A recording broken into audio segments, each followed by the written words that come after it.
he cheap, bro. Nah. I'm gonna throw me $1,000 at Diamond. Hold up. What kind of car did I drive my entire career? It was a smart car. A little Focus or something. Yeah. And I still got the same car. I also saw the Phantom though. What am I doing? I like that Phantom. TV money. Nothing had to do with football. Nothing. What am I driving right now, B? A minivan. That'd be nice though.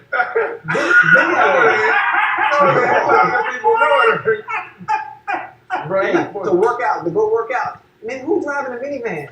Yeah, I mean, money. That's a tricky situation. I feel like it's universal.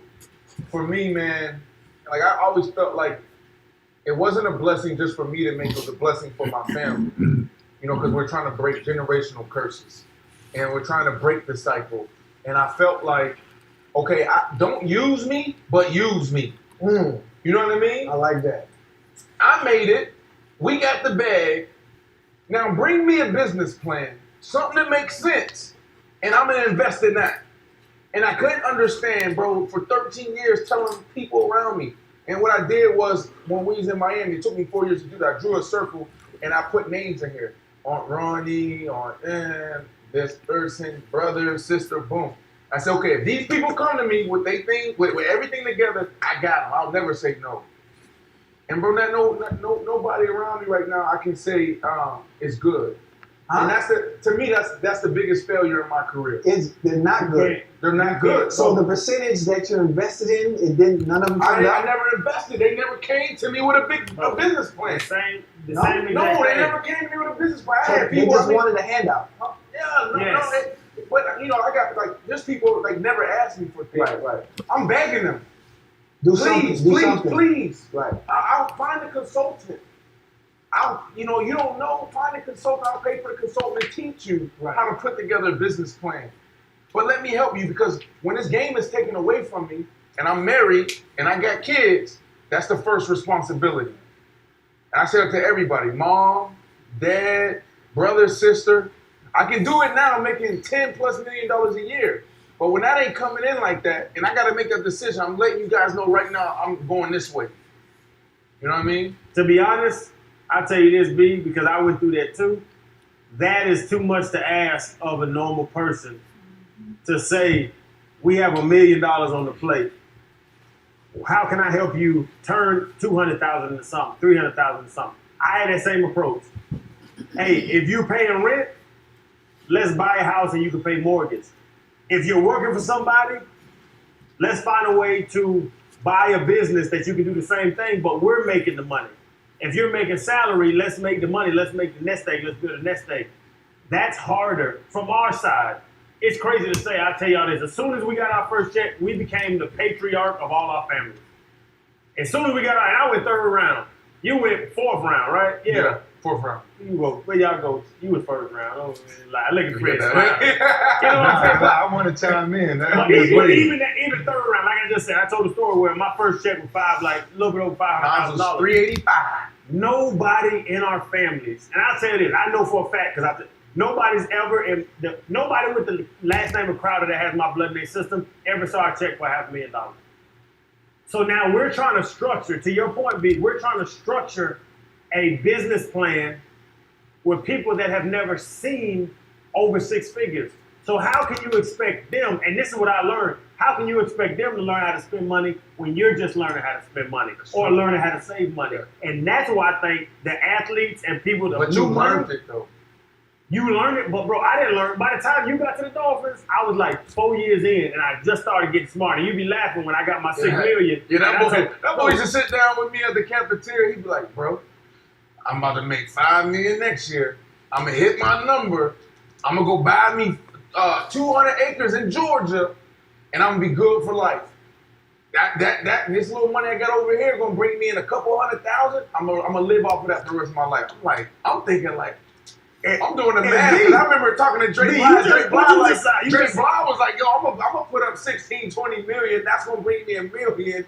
And I'm thinking like, okay, why are you not going for the $1 million? You going for 200,000-300,000? Right, that's great. The conversation, because B, you just signed what, 40 with the Dolphins? 47. 47 with the Dolphins. And I told B, and I just signed the year before, and I was like, bro, they're about to give me $6 million. I'm set for life. Yeah. And I remember B was like, what?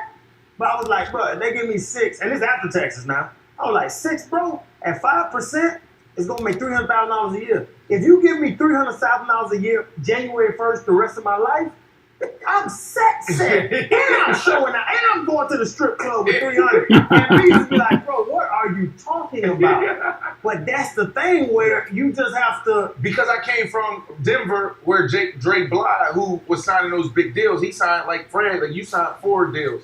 Drake Bly signed a couple, so I'm around those boys, listening to him, Champ Bailey, and them, their money's bringing in $1 million, $2 million a year. So that was the bar for me. You know what I mean? So I was like, how do I get 3, 4 contracts when my money's bringing in $1 million, $2 million, $3 million a year? You know what I mean? So that's why I couldn't understand it. He was literally sitting there comfortable, like, yeah, I just need 300,000. I'm like, damn, man, that's how my mortgage right there. I just bought this $4.1 million home, but it cost me $275,000 to maintain this. I need more than 300,000. Yeah, but 2 racks a month, they damn show out. But one thing quickly, the intelligence of it, where I bought a house that was tore up and remodeled it. You seen my house, y'all seen my house. And I remodeled it, and now I made $500,000 off that house with just what I did to it. Like, just because you have money, you ain't got to spend it. When you have money, still be strategic. Yeah. Like, hey, bro, you got $6 million, $5 million, whatever it is. Man, why you mortgaging this and mortgaging that? Because I want to spend my money. I heard my whole life, spend other people's money. Yeah. So I spend other people's money. If I could go back and do it again, you know, I don't know if you want to put a cap on this money talk or whatever, but this is what I would say. The best investment that we can make as athletes, first generation millionaires, is to invest in a financial advisor that can teach our family money, right? Like, I wish I did that. I tried to get it done the last couple years and it just didn't work out. But if I had, I would invest in one person and sit down with that circle. Okay, these people are in my circle. Don't know nothing about money. Teach them the basics, the fundamentals. That's what I would have did. I think I was fortunate for my financial advisor to be my grandma. That was my financial advisor. Very strict, very detailed, very structured in everything she did. I'm talking about everything. And just her continuously harping on me about it over the years is the only reason I'm like that. Because nobody that comes to where I'm from is about being fiscally responsible. It's about, I got it. And showing that you have it and stunning. You know, I'm from Miami, I'm from Liberty City. You already know how we operate and how we act. It's about looking like you are up to par. Even if you don't got it, it's about looking like you got it. And I was the complete opposite and one of the few that came out of my area that didn't care about image. I don't care. I was more concerned with knowing I got it instead of looking like I do. And the satisfaction for me is not being able to buy the Rolex or the big chain, but just knowing I can get it. Yes, it ain't real, but if I needed it and wanted to do it, being able to do it, that brings me joy. That's enough. Comfort. For a better word. Yeah, comfort. Were you comfortable when you were a kid? Before you had it? Yeah. But were your family really comfortable? Oh, yeah.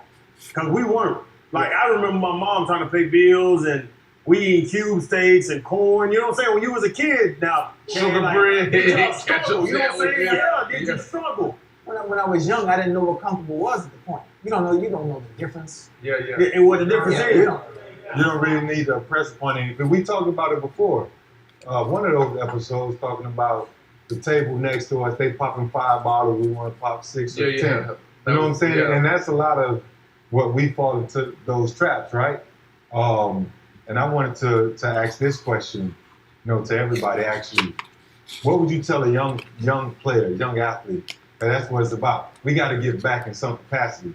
Even if we don't directly do it, we have to make sure that they hear the message, and that's what this platform is for. So I'll start with you, Shannon. What message would you give in terms of new money so these guys can avoid some of the pitfalls, recognizing what they should look out for, when they come into new money? First off, get you an attorney and a financial advisor, like B said. My attorney right now, I have him on retainer, and Johnny Williams is his name. That's my attorney, young black dude, and he's awesome. My mom, both my sisters, my brother-in-laws, even my friends can call Johnny, and Johnny will answer all their legal questions and also direct them to where they need to go, and I pay for all that. and I'll do it happily because of the fact that I would rather me pay him an extra $1,000 a month and let my homeboy know don't do this before my homeboy just goes off with no direction and spends up $3,000, $4,000, $5,000, $6,000. But that would be the first thing: get a financial advisor and an attorney. But the thing is hard, and Chad, I think you right there with me. Stack. Bro, if you got $1 million invested, try to get to 2. If you got 2, try to get to 4. If you got 4, try to get to 6. And y'all know where I'm going. We can keep adding 12, 24, 48. We can double it. After you retire from football, I'll look in the camera and say this. Young fellas, after you retire from football, your nest egg is all you have other than fame. And fame has no money attached to it. It's fame. Nest egg. The most money you can have sitting somewhere earning money. Not having to pay mortgage like you said. Not having to pay child support. Not having to pay that. For you to really sit $4, $5 million, 10, 50, $20 million somewhere, and all it's doing is generating money at least 5%.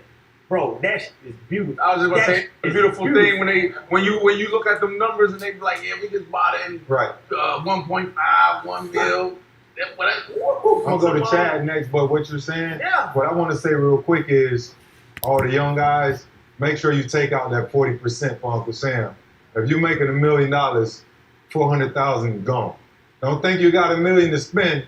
Don't go buy $1 million house, right? Yeah. 400,000 is gone. So make sure you're accounting for that. But Chad, what would you advise me? I mean, I talk to some of the young ones now, ask them what to do, and you mentioned financial